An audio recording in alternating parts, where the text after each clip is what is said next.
చూడండి, నెలాఖరున రైతు భరోసా సర్కారు కసరత్తు.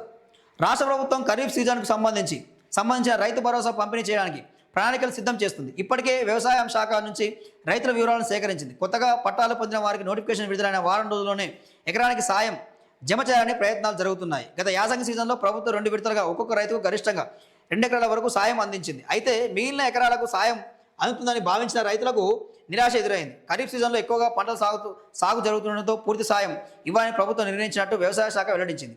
వానాకాలంలో పూర్తిగా సాగు జరుగుతుందని భావించి పట్టా ఉన్న ప్రతి రైతుకు పెట్టుబడి సాయం అందించేందుకు ప్రభుత్వం సిద్ధంగా ఉందని అధికారులు తెలిపారు.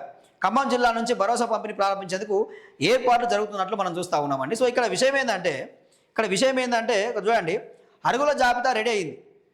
ఇక్కడ ఏమంటుంటే ఆర్థిక శాఖ ఈ అంశంపై సమీక్ష నిర్వహించినట్టు సమాచారం. అరుగుల జాబితా సిద్ధమైనట్టు తెలుస్తోంది. ఆర్థిక శాఖ నుంచి నిధులు విడుదలైన వెంటనే ఎకరానికి 6,000 చొప్పున రైతుల ఖాతాలో జమ చేయనున్నారంటూ చూస్తూ ఉన్నాం. ప్రతి సీజన్కు ప్రభుత్వం సుమారు 9,000 కోట్లు రైతుల ఖాతాలో జమ చేస్తుంది. సో ఇది అసలు మించాడు. ఇక్కడ 6,000 రూపాయలు ఇస్తా అని చెప్తుండు రైతు భరోసా. సో ఆ రైతు భరోసా మరి కేసీఆర్ ప్రభుత్వం ఉన్నప్పుడే అదే 6,000 ఇచ్చిండు. సార్ ఈయనేం చేసిండు?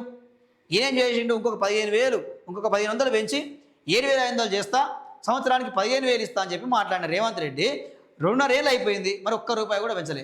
అదే రైతు బంధు ఇస్తా ఉన్నాడు, అదే రైతు భరోసా ఇస్తా ఉన్నాడు, అదే 12,000 ఇస్తా ఉన్నాడు.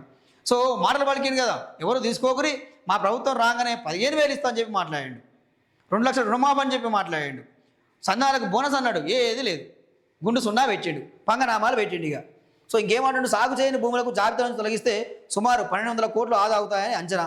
రాష్ట్రంలో 1.40 కోట్ల ఎకరాలకు భూమి ఉండగా 70 లక్షల మంది రైతులకు పట్టా పాస్బుక్లు ఉన్నాయి. గత ఏడాది సాగు చేయని భూములు సుమారు 3.5 లక్షలు. ఇప్పుడు విషయం ఏంటంటే సాగు చేసే భూములకే ఇవ్వని అడుగుతా ఉన్నాం. కొండలకు గుట్టలకు ఏమి ఇవ్వకు, వెంచర్లకు ఏమి ఇవ్వకు. సాగు చేసే భూములకైనా నువ్వు ఇస్తున్న ప్రకారం సంవత్సరానికి 15,000 ఇస్తున్నావు కదా, మరి 2 విడతలుగా, మరి ఆ 15,000 ఇవి ఎప్పుడు ఇస్తావో చెప్పు. సో అదే 12,000 ఇచ్చుకుంటూ కాలయాపన చేసుకుంటూ ఆ పొలికల్ డ్రామాలు ఆడుతూ ఉన్నాడు. అవి కూడా కరెక్ట్ టైంకి ఇస్తలేడు, మళ్ళీ అవి కూడా కరెక్ట్ టైంకి ఇచ్చే పరిస్థితి లేదు ఈరోజు. సో ఇది రేవంత్ రెడ్డి మళ్ళీ ప్రజాపాలన రైతు పాలన అని మాట్లాడుతున్న రేవంత్ రెడ్డి.